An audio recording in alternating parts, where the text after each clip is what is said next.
Thales के प्रमेय पर आधारित पहला क्वेश्चन आपके सामने दिया गया है। दी गई आकृति में डी क्या है, बीसी के समांतर है। ऐसी आकृति ही थेल्स के प्रमेय पर आधारित होती है। इसमें एडी का मान कितना दिया है, 2.5 सेंटीमीटर। डीबी बराबर 3 सेंटीमीटर। ए बराबर 3.75 सेंटीमीटर। एसी का मान पूरा, एसी क्या करना है आपको, ज्ञात करना है। हमने कहा कि समरूप त्रिभुज का प्रमेय लगाने के लिए या तो यह कह देगा कि त्रिभुज ए डी ई समरूप होगा त्रिभुज एबीसी के, उसको न कहे तो छुपा के कह देगा कि डी क्या है, बीसी के समांतर है।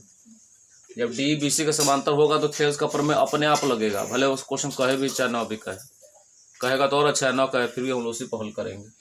तो त्रिभुज ए, चूंकि डी किसके समांतर है, बीसी के, इसका मतलब त्रिभुज ए डी ई समरूप होगा किसके, त्रिभुज एबीसी के।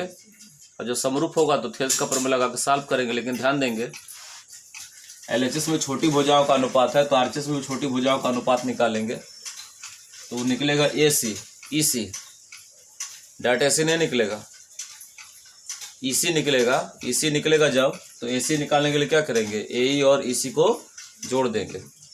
या आप चाहते ही हैं कि एलएचएस से ही अगर बड़ी भुजाओं का अनुपात निकालना आरएचएस में तो एलएचएस से ही बड़ी भुजाओं का अनुपात उसी क्रम में लगा के सॉल्व कीजिए। हम लोग दो तरह से इसको हल करते हैं। देखें यहाँ पर हम क्या लिखेंगे हल में,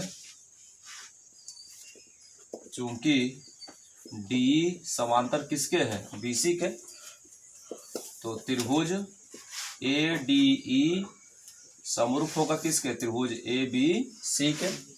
अगर ये समरूप है तो संगत भुजाएं परस्पर अनुपातिक होंगी, इसीलिए किसके प्रमेय से, थेल्स के प्रमेय से। अब अनुपात लीजिए, देखिए अगर आप डायरेक्ट बनाना चाहते हैं, एसी का वैल्यू निकालना चाहते हैं तो भुजाओं का अनुपात किस प्रकार होगा। देखो पहले छोटी भुजा ए डी एलएचएस में, फिर पूरी बड़ी भुजा ले लीजिए ए बी। यही क्रम आरएचएस वाले भुजाओं में होना चाहिए, पहले छोटी भुजा ए, फिर बड़ी भुजा कौन, ए सी। ऐसे निकाल सकते हो। ए डी का मान कितना है, 2.5। ए बी कितना होगा, तो ए बी दोनों के योग के बराबर है जी। दो छोटी भुजा हमारे पास है, ए डी और बी डी दोनों ज्ञात है। यह पूरी ए बी भुजा कैसे निकलेगी, दोनों को जोड़कर। तो क्या लिखोगे, ए बी की जगह 2.5 + 3 लिखोगे जी। आरएचएस आइए, ए कितना है 3.75 बटा एसी क्या करना है आपको, ज्ञात करना है। जैसे गणित हल करते थे उसी तरह हल करो, पक्ष पक्ष छाता करके 13 गुणा कर। देखो एसी आ जाएगा यहाँ पर, चाहे एक मिनट एक स्टेप बढ़ा दीजिए क्योंकि नीचे योग बाकी है। 2.5 में 3 जोड़ेंगे तो 5.5 होगा, 3.75 बटा नीचे कितना, एसी। अब यहाँ से एसी का वैल्यू निकालो, एसी आ जाएगा यहाँ, ये होगा 13 गुणा 3.75 इंटू 5.5। देख रहे हो कैसे गुणा होगा, 13 गुणा होगा, या आकर देगा भाग। अब दशमलव क्या ऊपर नीचे क्या हो गया, समान अंक वाले कैंसिल हो गया।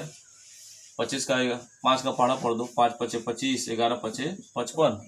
अब 5 से इसको भी काटो, दशमलव तो है इसलिए 0 दशमलव लगाएंगे, तब आ जाएगा 37। 5 से भाग देंगे तो 5 × 7 = 35, कितना बचा 2, 5 × 5 = 25।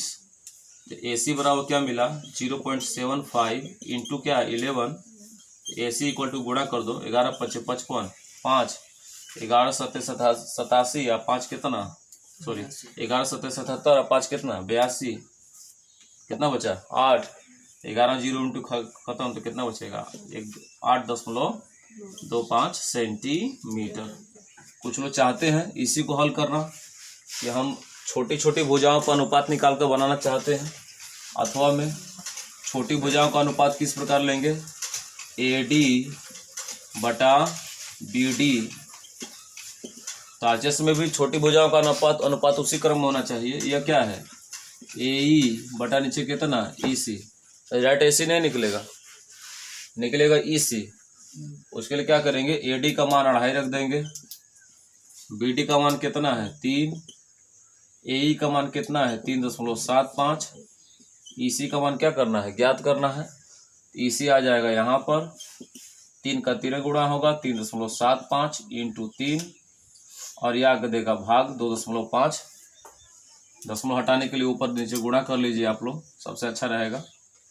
375 इंटू 3 इंटू 10 बटा 25 इंटू 100। नीचे दशमलव एक स्थान बाद है, ऊपर एक शून्य से गुणा कर देंगे। ऊपर दशमलव 2 स्थान बाद है, देखिए यहाँ पर, इसलिए 2 शून्य वाले नीचे से गुणा कर देंगे। एक शून्य वाला 10 होता है, ऊपर गुणा कर रहा है, 2 शून्य वाला 100 नीचे होता है, इंटू हो रहा है। ये ऐसे क्या हो गया, कट गया। 25 से काटेंगे ना 375 को, कितने बार काटे थे जी?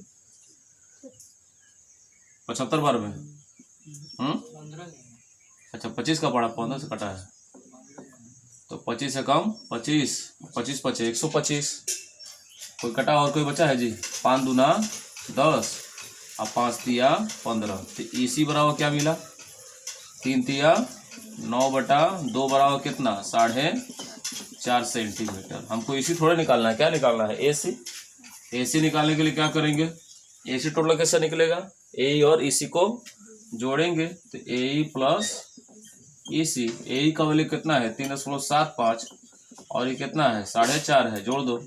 तो ध्यान देना इसके बगल में 0 छुपा हुआ है, जोड़ेंगे कैसे? तो ये 5 7 5 12.4371 8 सेंटीमीटर। जिस क्रम में आप पहले से भुजाओं का अनुपात लगाइए उसी में आरचेस का अनुपात लगाइए। क्रम सही होना चाहिए। हमारी कोई भी भुजा अज्ञात होगी, चारों में से कोई भुजा ज्ञात कर सकते हैं। इस तरह हम लोग सेल्स प्रमेय पर आधारित सवाल हल करेंगे। आपके सामने दो समान त्रिभुज एबीसी पीक्यूआर का परिमाप दिया गया है। अब यहाँ कह दिया समान त्रिभुजों एबीसी, यह ना क्वेश्चन का दिक्कत है। थेल्स पर में पढ़ते हैं और कह देता है समान त्रिभुज, और कहेगा इसको किस पर लगाइए? समरूप त्रिभुज के प्रमेय को लगाइए।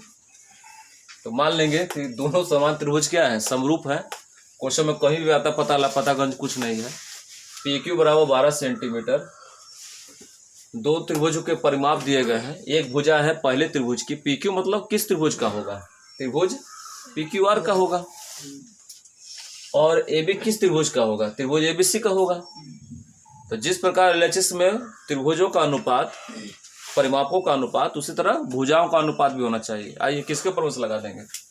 थेल्स के प्रमेय से।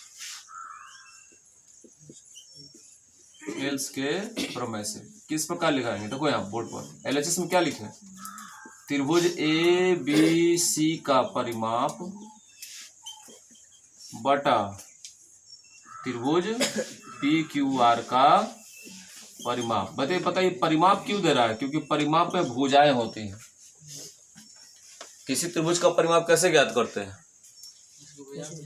उसके तीनों भुजाओं क्या कर देते हैं? जोड़ देते हैं। इसमें भुजाओं का मान है, इसमें छुपा हुआ है, इसलिए परिमाप दिया हुआ है।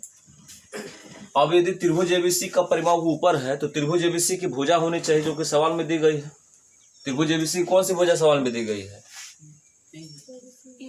AB बटा, यदि LHS में त्रिभुज PQR का परिमाप है तो RHS में भी त्रिभुज PQR का परिमाप होना चाहिए। वो कौन सा है? PQ। उसी क्रम में लिखेंगे। कुछ लोग चाहेंगे ना कि त्रिभुज ABC का परिमाप बटा त्रिभुज ABC का भुजा, ये भी लिख सकते हो, बराबर PQR का परिमाप बटा PQR की भुजा। ये भी सेट कर सकते हैं जैसे आप चाहें।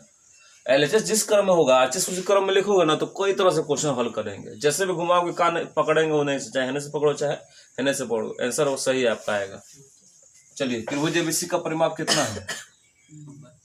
32। त्रिभुज PQR का 24। AB कितना है?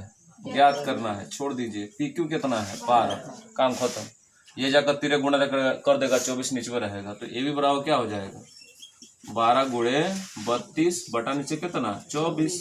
12 का पहाड़ा पड़ेगा, 2 बार में कटेगा ऊपर नीचे, और 2 से कट जाएगा 32, 16 बार में।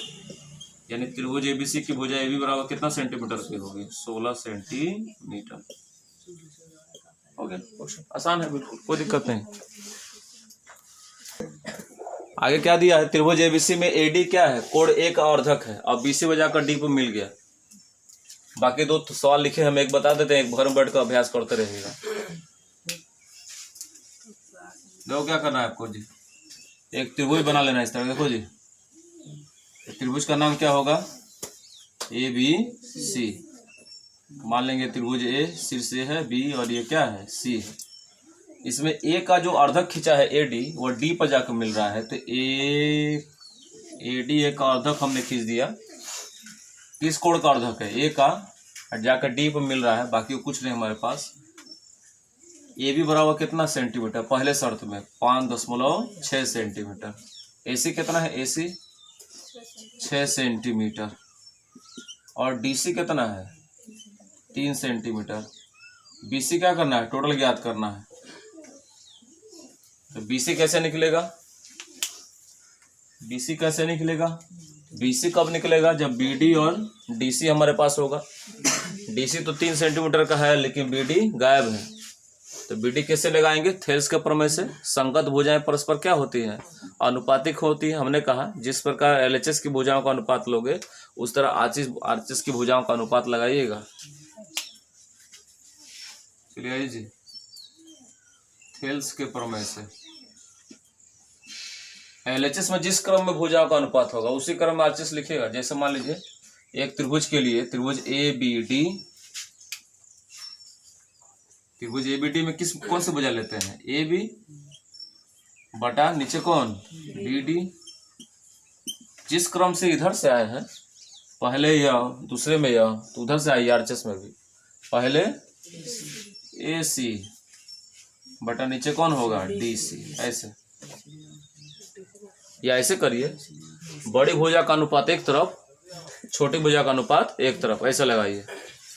या तो बड़ी भुजा इधर वाली छोटी भुजा, नहीं तो इधर बड़ी भुजा इधर वाली छोटी भुजा। जिस क्रम में आप हल करो, जैसे तोड़ मड़ोड़ का हल करोगे सेम टू सेम आंसर आएगा जैसे आप चाहें।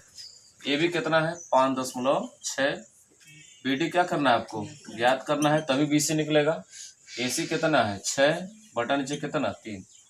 किसी को दिक्कत हो रहा है बोलो, 3 दूना 6, तो 5.6 बी डी बराबर 2 बटा क्या बचा 1, तो 2 से भी काट देना। 2.8 बार में 13 गुणा करना है, कितना बचा 1, तो बी डी कम